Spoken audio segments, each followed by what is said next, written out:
G'day fellow travellers. As you might recall, last episode we hit the Frenchman's Track. We were supposed to meet up with the girls and Big Ol over at Chili Beach, which we did, but unfortunately I had an SD card pack up on me, so I lost a lot of footage. A lot of footage of Chili Beach and the events after it. So a quick recap, we did meet up with the girls. I think we spent a night at Chili Beach, and just due to the devastation there wasn't much to see, which again, not Chili Beach's fault. Cyclone come through, wrecked the joint. I really hope it can go back to its former glory one day and we can actually go back and see it and enjoy it. From there we moved on to Cooktown, which let us pass through a spot called Black Mountain. Quite a unique spot where the mountain is covered in all these black rocks, and it's literally just these two mountains. That's it. No other sign of it anywhere else, just here. And it's really something to come across. Once we got to Cooktown, we got some basic supplies together and we decided we were going to separate from the rest of the group. The others were going to head up to a spot called Cape Flattery, which if you want to see the video of that, link is just here. Whereas me and Josie had family to visit up near the Bloomfield Track, and while we were doing the Bloomfield Track, the others were doing the Crib Track. Again, if you want to see a video of them doing that, link will be right here. And as always, if you haven't already, be sure to subscribe to keep up to date with any of our future videos. Alright, enjoy our trip down Bloomfield Track. We're on the Cape Tribulation Bloomfield Road. It's mainly just a big dirt road, but it's full of steep ascents, steep descents, beautiful views. Absolutely stunning everywhere you look. Worth the drive.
Well, with the Bloomfield Track behind us and us spending a couple days in Cairns, we decided it'd be a good opportunity to check out the Cairns Skyrail. Built in 1994 and opened in 1995, the Skyrail's a 7.5 kilometre cable car journey that takes you above the Barron Gorge National Park. And I tell you what, it was a sight to see. And I really hope you guys enjoy this part of the video. Hey, look there, there's that windy road we had to take into Cairns when we had to fix Dad's suspension.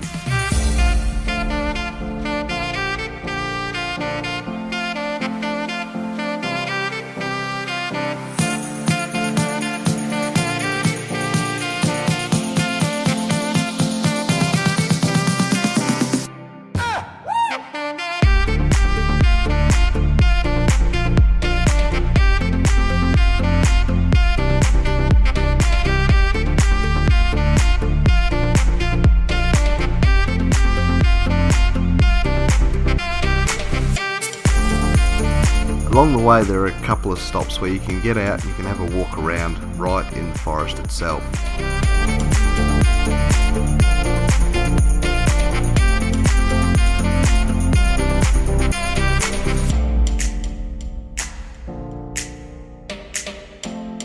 tell you what, the views you get from this sky rail are absolutely amazing.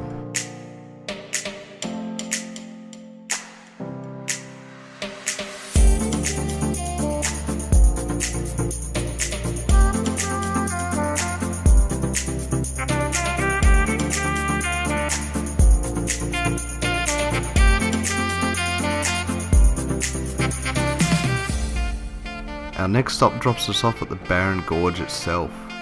Could you imagine this thing when it was in full flow? If you look closely, you can actually see where the water line would normally come up to when it was in full flow.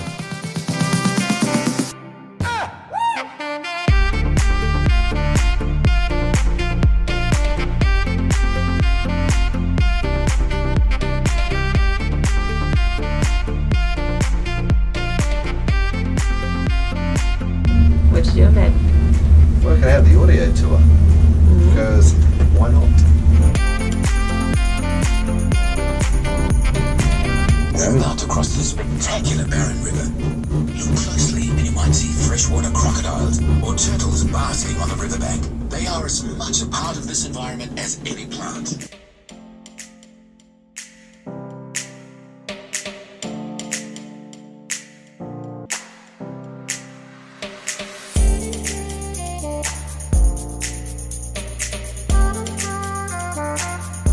And waiting for us at the top of the sky rail was the Corunda Hotel, with some beautiful lemon and pepper squid and a couple of beers to wash them down. How could you go wrong? Our next stop took us to the Armour and Artillery Museum, which was just next door to the bottom of the sky rail. And I would really recommend this to just about anyone with kids. Kids will love it. And I would love to have seen some of these bits of kit tackling the telly track.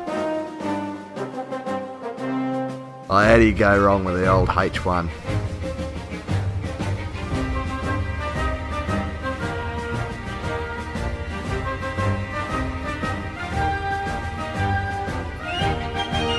Now this I really liked. You could see right into the V8 engine, and there's one big massive disc brake. Now this rig, you imagine this going through Nolan's, it would not stop, I give you the hot tip.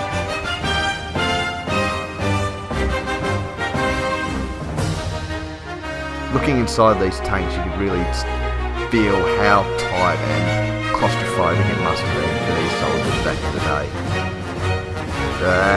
The old petty V8. Oh, what I'd love to hear that thing crank up. Now, how can you have a war museum without the old Willis? Mate, that is just iconic right there. That Jeep.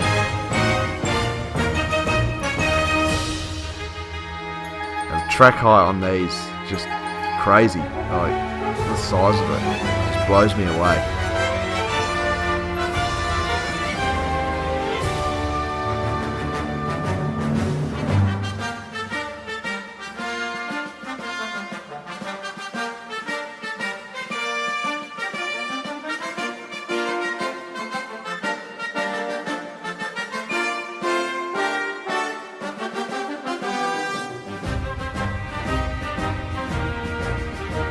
Now, for anyone that's seen the movie Fury, you'll recognise this tank straight away.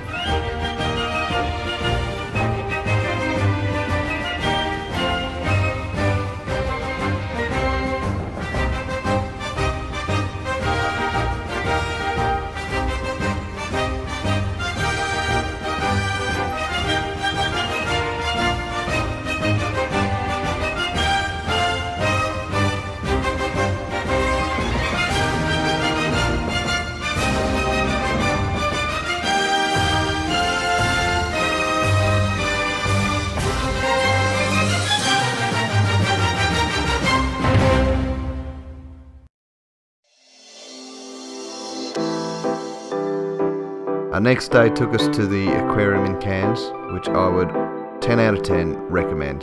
Fantastic value for money, walking around seeing the fish. Guaranteed a good day had by all. So sit back and enjoy.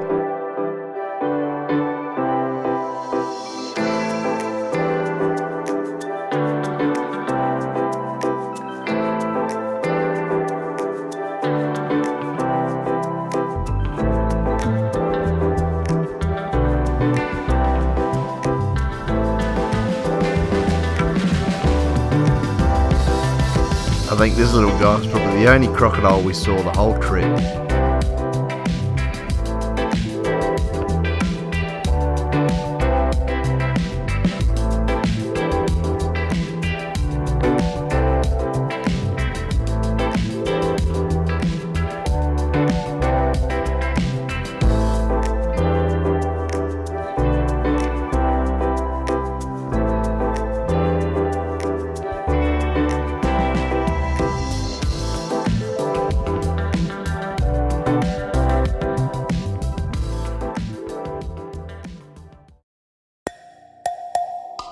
So with our time in Cairns over, it was time to get back on the road. But not before making a quick phone call to our mate who lost his keys. So I just got off the phone to Paul's wife, Fiona. Hey Fiona. We have your keys and we're going to put them in an envelope and get them up to you. And hopefully that'll get you out of the doghouse for a little while. Yeah. And it's a shame to hear that you got your quad stuck and all the food was locked away, but hey, we'll get them to you and you'll be sorted. Yeah. And thanks for the power of the Cape York Adventures page. Good job, everybody. Awesome. Within like an hour, we found out who he was and get a contact number, and we're gonna send it off in Townsville. So it's pretty good, actually. Yeah. Good news all round. Awesome. Talk to you later.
Pulling into Cairns Camp, not C-A-N-N-S, in White Mountains. As you can see, it's late, it's dark. Well, it's not late, it's 7:15, but it's dark. Later than we would have liked. We got held up in Cairns and had to do a wheel alignment, so we got that done. Got held up in Townsville for a little bit. Unfortunately, it did take a little bit of time out of our day to do it. But good karma's coming back our way, I reckon. With any luck.